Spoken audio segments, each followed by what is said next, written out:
So this is something that came up yesterday. I was talking to a good guy that comments quite often on my stuff, and it kind of brought up a hot spot with me. I don't know how you guys feel about it, but the whole point is I don't have any incentive sometimes in the situation where if you're working, you're making a set wage, right?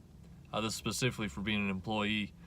You're making a set wage, and you're working as hard as you can. You're trying to be the best hand that you can, code of excellence and all that.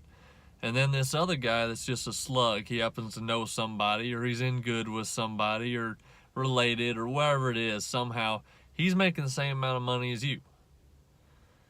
He's playing on his phone, he's doing stuff, he's not really getting after it whatsoever, and you're getting frustrated. But the problem is you're not going to play on your phone because you're raised better than that, I guess, or whatever. So what ends up happening, you start getting more and more frustrated because you work as hard as you possibly can, and so the result is they just keep giving you more. So my example being, if I could do a job, I've had this conversation many times, no one's been able to give me a response, so maybe one of you guys can slap me upside the head because maybe I'm just thinking about it all sideways. But if I can do a job in 6 hours or 5 hours, that takes this other cat 8 hours consistently. If I can work faster, my whole dilemma is, why do I not get paid for 8 hours and just get smoked out in 5? To me, the reward system is he gets paid more because he worked slower and less efficient than I did. And that's where it kind of gets all gummed up, because then it's, what's the incentive to work any faster, harder, more efficient, get better at your craft, if all it does is make you more efficient?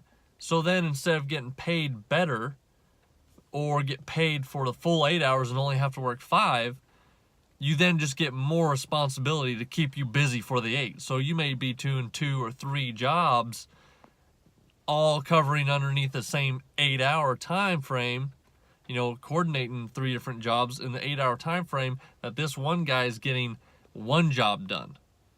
Point is, why do I want to take on all that responsibility and all that headache, especially when it turns into like foreman positions and stuff?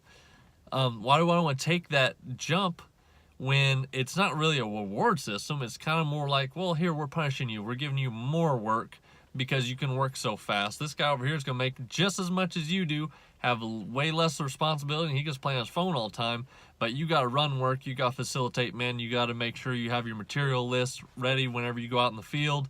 And, oh, by the way, we're not going to really give you any more than just a, $50 raise.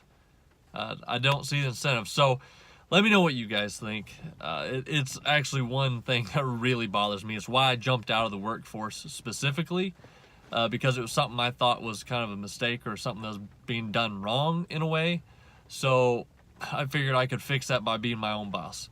Being my own boss has its own problems, and I'm sure I'm going to talk about it someday. But that was just one issue that I have with the whole pay scale thing. It's not really built right in our industry. It needs to be fixed, and I believe it can be.